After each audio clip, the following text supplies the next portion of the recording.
Most people have been told their entire lives that forgiveness is the highest form of strength. Religious teachings, self-help books, well-meaning friends, they all repeat the same message: forgive, let go, move on. And while that advice comes from a good place, it often leaves out the most important part of the equation. Not everything deserves to be forgiven, and more importantly, not everyone deserves continued access to your life. Stoicism never taught blind forgiveness. It never confused emotional weakness with nobility. What the Stoics actually taught was something far more demanding, far more honest, and far more liberating: the discipline of self-respect. Stay with me, because what you are about to hear challenges everything you were told about being the bigger person. Most people only understand this after they have already paid the price for ignoring it. Here is what nobody tells you: forgiving the wrong person does not make you a good human being. It makes you an easy target for repeated suffering. There is a crucial difference between releasing resentment from your heart and handing someone a second opportunity to damage you. The Stoics understood this distinction with absolute clarity. Forgiveness without wisdom is not virtue. It is self-betrayal disguised as compassion. There are behaviors so deliberate, so revealing of a person's true character, that offering another chance is not an act of love. It is an act of denial. A Stoic man is not cold. He is not cruel. But he is decisive. He does not hold on to people out of fear of being alone. He does not confuse loyalty with tolerance. He knows that abandoning his own dignity to keep someone close is not strength. It is a slow form of self-destruction. These are the 4 relationship red flags a Stoic never overlooks and never excuses. The first is deliberate betrayal of trust. Trust is not simply a feeling you have towards someone. It is a silent agreement, a foundation upon which everything else is built. When someone breaks that foundation knowingly, they are not making a careless mistake. They are making a conscious decision. Marcus Aurelius understood this deeply. People act according to their own nature, not according to the expectations you place on them. A mistake born from ignorance can be met with understanding, but a betrayal carried out with full awareness is something entirely different. It is not an accident, it is a rehearsal. And if someone can look you in the eyes, betray your trust, and feel no genuine weight from that choice, they have already demonstrated exactly what they are capable of doing again. Forgiving that betrayal without consequence does not repair the relationship. It communicates something far more dangerous: that your boundaries are flexible, that your trust can be violated without cost. The Stoic mind does not watch apologies, it watches patterns. Words are easy, patterns are the truth. If you are finding value in these reflections, take a moment to subscribe to Stoic Thoughts. It costs you nothing, and it means everything as we continue building this community together, one day and one lesson at a time. The second red flag is repeated disrespect after you have made your boundaries clear. Everyone has a moment of carelessness. A single slip does not define a person, but repeated disrespect is never accidental.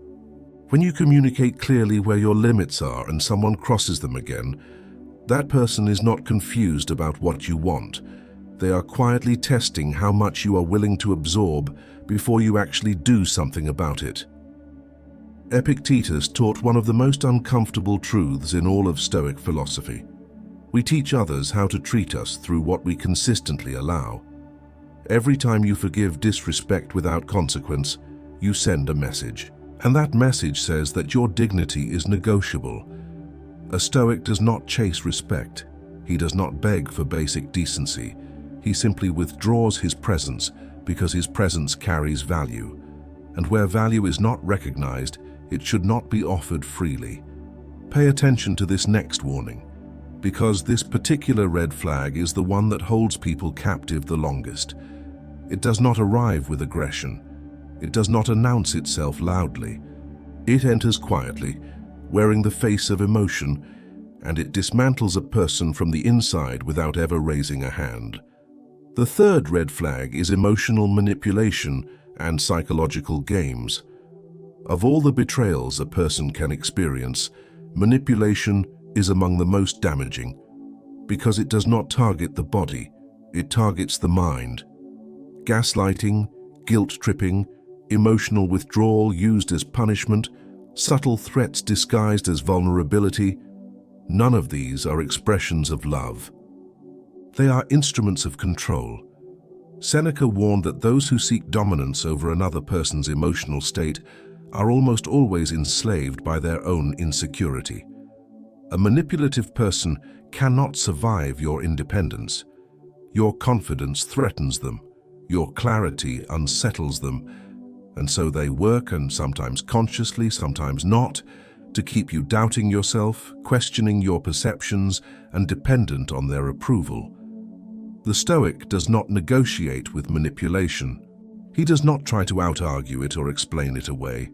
He recognizes it for what it is and removes himself from it. Because forgiving manipulation without changing the dynamic does not restore peace. It grants that person a key to your inner world, the very world that Stoicism teaches you to guard above all else. If this resonates with you, share this video with someone who needs to hear it. Sometimes the most powerful thing you can do for another person is hand them a mirror. The fourth red flag, and the one that carries the heaviest consequences, is the violation of your core values without any trace of remorse. This is not about small incompatibilities or differences in preference. This goes deeper. If someone tramples on what you hold most sacred, your honesty, your loyalty, your integrity, your sense of justice, and feels absolutely nothing about it, forgiveness in that situation does not demonstrate strength. It demonstrates a willingness to destroy yourself in order to preserve a connection that was never truly aligned with who you are. Marcus Aurelius wrote that a man must live in accordance with his principles, even when that alignment demands sacrifice, even when it costs him comfort, familiarity, or companionship. A Stoic does not bend his values to keep a relationship breathing, because a peace built on the ruins of your own integrity is not peace. It is surrender with a pleasant name. And if someone not only crosses your principles, but feels justified in doing so, even proud, they are not walking the same path as you. They never were. Forgiving that without distance does not restore harmony. It quietly hands your self-respect to someone who already proved they have no use for it. Now here is the distinction that most people completely miss, and it changes everything. Forgiving someone internally and allowing them continued access to your life are two entirely separate acts. You can release the anger. You can let go of the resentment. You can wish someone well from a distance. That is the emotional freedom Stoicism encourages. But none of that requires you to reopen the door. Forgiveness frees your mind. Boundaries protect your future. These are not contradictions. They are companions. Walking away from someone who has repeatedly shown you who they are is not hatred. It is not bitterness. It is self-respect in motion, quiet, calm, and unshakable. People who stay in damaging situations often tell themselves they are being strong. But staying out of fear, fear of loneliness, fear of starting over, fear of what others will think, is not strength. It is avoidance. The person who leaves, not in anger but in clarity, not with chaos but with calm authority, that person has understood something rare, that their peace is worth protecting, that their values are worth honoring, that they do not need revenge, do not need a final argument, do not need closure handed to them by the very person who caused the wound. You only need one thing: clarity. Protect your peace, honor what you stand for, and when the time comes, walk away without apology and without looking back. Because the most resilient people are not those who forgive everything without condition. They are the ones who have decided, with full awareness, what they will never again tolerate. If this spoke to something inside you, give this video a like and subscribe to Stoic Thoughts. where every lesson is built around one purpose, helping you develop a calm mind and boundaries that cannot be broken. Drop a comment below and tell me honestly, which one of these 4 red flags have you overlooked in the past? And what did it cost you? Your answer might be exactly what someone else in this community needs to read today. Stay steady, stay sharp, and never, under any circumstance, trade your dignity for the comfort of temporary company.